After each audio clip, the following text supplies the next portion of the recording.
So ito na nga mga Lodi, no, for the first time in history, naka-receive na po tayo ng Rising Creator kay Facebook.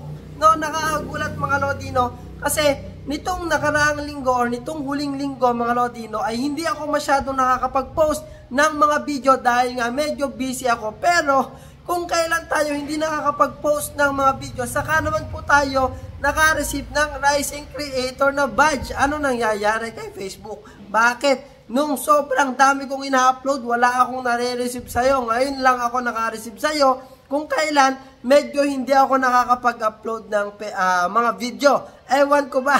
Pero yan mga Lodi, no, same sa nangyayari sa mga creator ngayon, yung mga hindi active, nakaka-receive po sila ng Rising Creator Badge. Pero mga Lodi, baka po ito isang way ni Facebook para tayo ay ma-motivate ulit, para patuloy tayong mag-upload ng mga video mga Lodi, no. Kaya naman kayo ay ini-invite ulit ni Lolo Mets para mag-upload ulit ng mag-upload or mino-motivate ulit kayo dyan. Okay? Mag-upload lamang tayo. Sipagan lang natin ang pag-upload ng video. At baka sa susunod kayo na po yung mag-viral, no? Yung mga video nyo na po ang mag-viral dito. Okay?